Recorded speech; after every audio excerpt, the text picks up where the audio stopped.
question is, can Lowndes do it again? Larry Perkins might have something to say about that. And they're away, and Lowndes does it again. Perkins well away, but cannot match the youngster from Melbourne. Holden Racing Team's Craig Lowndes, winner of the opening heat, first off the mark again, first into the top corner. John Bow, great start by him, overhauls Larry Perkins, slots into second spot. Stephen Richards, a great start, going a little wide on the corner there. Alan Jones also up there. Looks like one of the Castrol cars, early casualty. Peter Brock, Alan Jones also just in there behind the pace of the top three. Russell Ingall missing the opportunity at the start and getting shuffled back. It's Wayne Gardner, the Coke Commodore. Stephen Richards now getting shuffled out of there as well.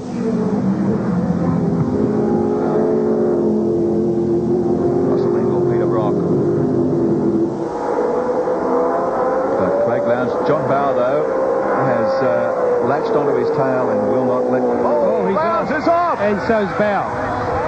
Well, that's remarkable big because accident. There was no touch there. That's a big accident. Oh, it is a bad one. That is John Bow. Now, there didn't appear to be any touch between those cars at all. No, but I think that maybe there was some oil on the road there, or Craig has gone off and Bow's jumped on the brakes to try and avoid the accident, and he's gone off as well. He's had a hard break, maybe lost the brake. We won't know until we see them. Sensation here. The first lap, this second heat. John Bow, okay, out of the car and walking away. I think you'll find they'll stop this, but it'll be we'll have to wait and see what happens. Not so far, and here we go. There's Craig Lowndes. Now he's just run a little wide now. Now Bow actually did drop a rear wheel off there, so they've both run a little bit wide. Maybe not enough heat into their tyres or whatever. Very unusual for two guys running at the front to have this sort of accident by themselves at the same time. But that's thank God no one was hurt.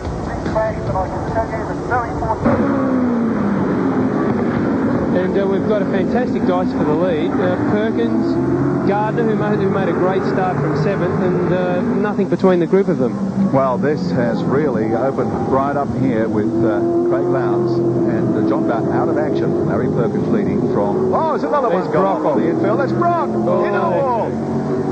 Oh, there's nobody hopping out the passenger side door.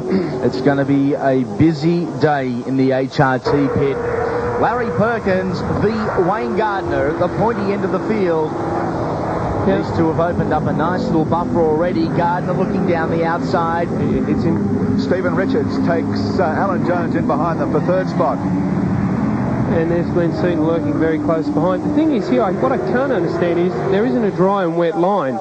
There we have Russell Ingall in the pits, but the track's dry. Maybe there's a little bit of oil down or something. Or the other thing that might explain a little bit of this is they're all out on their own green tyres except for Glenn Seaton, which basically means they haven't done any running the previous day, and so the tyres are quite slippery for 3 laps or so until they actually come in and get a bit of bite.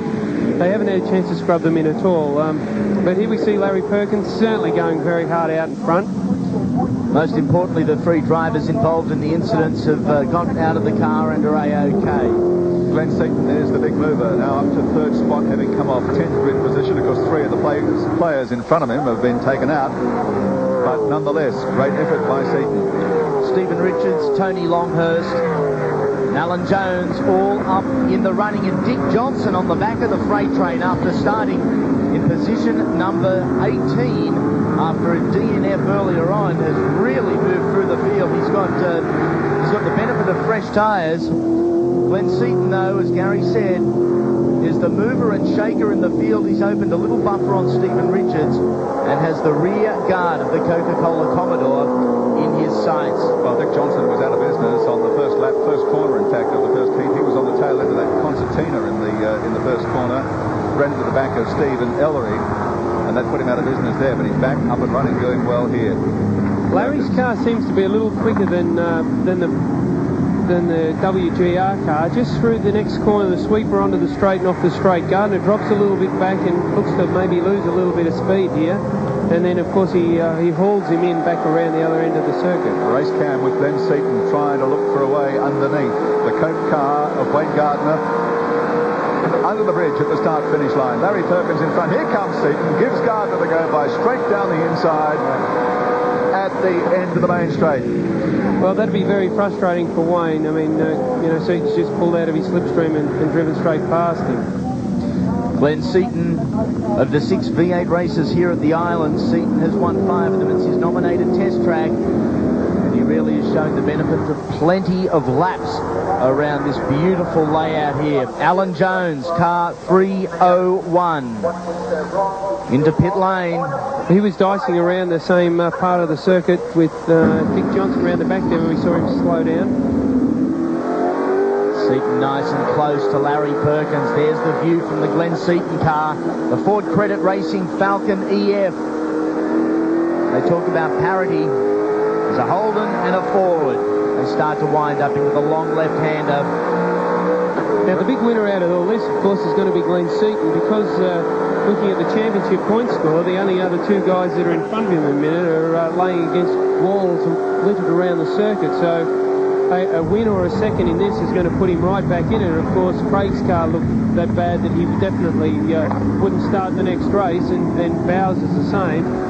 So Glenn could walk away from this being the championship leader. Well, after seeing what he did to Wayne Gardner on the main straight last lap round, it'll be interesting to see what sort of a move he can pull on Larry Perkins this time.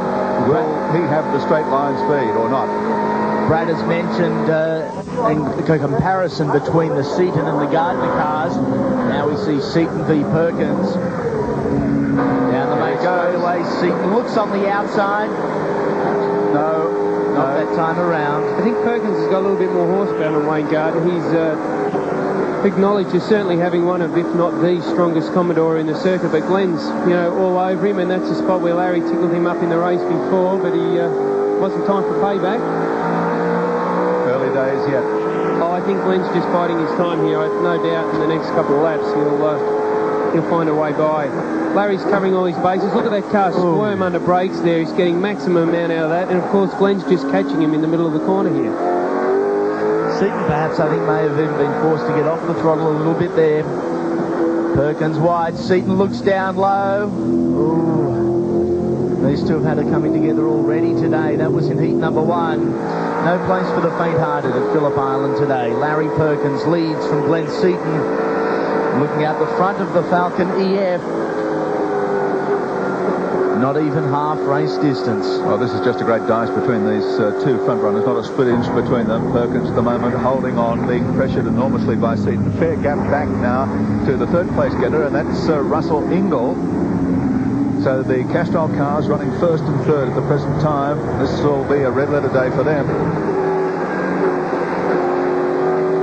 Larry's actually getting away from Glenn a little bit there on the way into that corner, but as you can see, Glenn squeezing onto the throttle, just hanging onto the back of the Perkins car. He's in the slipstream now. They'll get under the bridge. He'll pull to one side or the other to try and go by him. There he goes. But too far. You can't get around the outside of him there. So tuck back in. Seaton looking for the long way round. Once again under brakes, closing right up on Perkins. Again a peak on the inside. He did this last time around, and this is where he put the pressure on Perkins. Bad luck for Stephen Richards, who finished the first heat so well and started this one so well. He was in fact in 3rd position, which is an outstanding effort for one of our leading privateers. This is where Perkins bobbled last time around. Seaton out wide looking for the low exit. Not to be. You can bet if you're going to pass Larry Perkins, you are going to do it the hard way. He will not give you an inch. That's where he's going to have a go at him. If they just touch there.